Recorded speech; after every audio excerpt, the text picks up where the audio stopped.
Am I the jerk for demanding my sister pay me if she wants me to babysit my nephews, even if her best friend's mom is dying? Posted by you/pretend_mode_9494. I, 29F, am child-free by choice. My sister, Carlene, 27F, has 2 boys, ages 3 and 2. We live close to each other, and I've been in their lives since the beginning. We are each other's only family, coming from a broken and dysfunctional background. I love the boys, but they are a lot of work, especially on top of my career in social work and my personal reasons for not wanting kids of my own. I currently watch them /help out /babysit for about 10 to 20 hours a week, and it's becoming exhausting. The time I've been needed has slowly increased, and over the last 7-ish months, it's been like this. At first, it was Carlene looking for a part-time job, attending mandated courses to get unemployment, and occasional movie nights with friends, which I was okay with. Now, I spend most of my free time at their house. Lately, the reason has been that her best friend's mom is dying, and Carlene feels she needs to be there. She's a single mom, and I understand it's hard, but recently, I feel like she's using me, and I rarely see my fiancé as we both work shifts that change all the time. Sometimes, when she asks me to watch them and I have other plans, Carlene sends me a voice message of the boys crying, saying they miss me, guilt-tripping me, and implying it's a shame I care more about myself than them. She tells me she'd ask someone else if she had anyone else to turn to and says really hurtful things about me being selfish for wanting to enjoy date night when she has to choose between her kids and her best friend's dying mom. I could handle it if that were all, but now it's also affecting the next time we meet. When I get there, the house is a mess, there's nothing to eat, and it just happens to be the boys' bath day, or Carlene casually mentions that I need to pack a gym bag or something similar for them for the next day. These weird, extra tasks feel like obvious revenge. The first time this happened, I assumed she'd be grateful I helped where I could and that it wouldn't be an issue if I didn't have time to do everything. I was quickly proven wrong. Before she got home, she casually asked if I had done the extra tasks, and when I hadn't, at least not all of them, she suddenly had to stay out a little later. This happened a few times, and I'm ashamed to admit it took me too long to realize what was going on.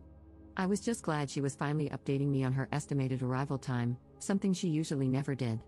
Another thing she does for what feels like revenge, though maybe it's just my exhaustion talking, is not preparing meals for the kids or even leaving money. When I go to the store, she promises to pay me back but, you guessed it, tries to guilt me into letting it slide. She's also failed to keep her word on things she promised, saying she doesn't want to do things for me if I can't help her with the boys. The excuses and backtracking start immediately if I don't do exactly what she wants. The latest example, I asked to borrow a dress for a wedding because I didn't want to buy one, and we had always shared clothes. She agreed, but 4 days before the wedding, I couldn't show up as fast as she wanted on short notice, so she told me I could forget about the dress. She said she'd forgotten she needed it herself. I had to panic buy one. Last month, she promised to pick me up after I dropped my car off for maintenance, but she didn't show up. I was stranded, and it took her 2.5 hours to answer her phone and finally get there. She even had the audacity to huff and puff about how inconvenient it was for her to pick me up. Sorry this is so long, but writing it all down has been mind-blowing. I can't believe what I've been putting up with. I'm such a doormat. So, yesterday, when she called desperately needing me to watch the boys for the evening, I told her I couldn't. When she started her usual tirade about me being selfish, I just snapped. I told her to shut up and listen. If she thought I was that horrible and selfish, she had 2 options: either stop relying on me so much and stop exposing her kids to my supposed selfishness, or I'd really start being selfish. I wouldn't watch them for free or again or do anything extra without being compensated. She hung up without saying anything. After I stopped shaking, I hate confrontation, as you can imagine, I started to panic. I feel like I just lost my last remaining family member. My fiancé said it was a long time coming and that I should have stood up for myself ages ago, but he's biased since he loves me. I don't really have time for proper friends outside of work colleagues, so I don't know who else to ask. Did I make the biggest mistake of my life? What if I never see my nephews again? What if I just stuck it out a bit longer and she'd eased up? Am I wrong for giving her that ultimatum? Edit. My 2 examples make it seem like I ask her for things or need her often, which I don't. The promises she breaks can be as simple as having food for the boys when I'm with them. The dress and leaving me without a ride are just specific events that were easier to explain, but I quickly realized they aren't accurate. Relevant comments. Commenter. Is there a reason the father of these children isn't helping take care of them? I can't imagine expecting a family member to step in and handle a significant portion of the parenting of my own children. If she wasn't prepared to be a parent, she shouldn't have had 2 children. Ops response. She got really angry at me when I asked about their dad whenever she was pregnant, and I just left it at that. She hasn't had a long-term boyfriend since high school, as far as I know. I don't even know if the kids have the same dad. I kind of doubt it due to their differences in skin tone and features. Commenter 2. If you think the boys are in an unsafe home, abuse, neglect, lack of food, call CPS. Ops response. I'm a mandated reporter due to my profession, and I've been trying to distance myself from the situation to assess whether I need to make the report. However, it's always so subtle, and she knows what to avoid doing and saying because she grew up with CPS. Commenter 3. You know that never seeing your nephews again is never going to happen. Your selfish sister has been taking advantage of you for too long, and to her, you standing up for yourself is just a temporary setback in her manipulations. The only way her behavior is going to change is when yours changes. You need to set clear boundaries and follow them with solid expectations of how you expect her to treat you. For example, guilt-tripping, name-calling, accusations, etc., need to end. If she tries any of these manipulative tactics, there should be clear consequences, and you need to follow through. If you tell her you can't babysit and she starts the guilt, tell her something like, "No babysitting for a month because of your behavior." Altering your behavior is the only way you can change hers. Oh, and all those times she needs to comfort her friend with a dying mother, you realize that's just BS. She wants free time away from the kids and is just trying to play on your empathy. Your sister is a class A jerk. Ops response. Thank you, I feel so stupid. I only realized the friend's mom thing was BS last week.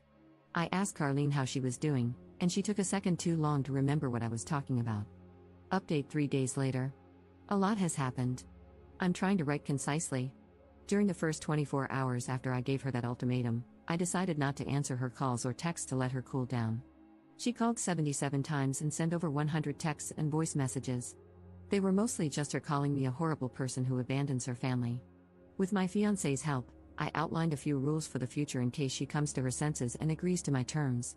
I wanted them ready, even though it seemed like she would never come around. My conditions included watching them up to 3 times in 2 weeks, for no more than 4 hours at a time. Meals needed to be provided. No bath time or bedtime. I wouldn't spend any money. I received messages from an unknown number accusing me of being a horrible sister because now they have to watch their mom die alone without Carlene there to comfort them.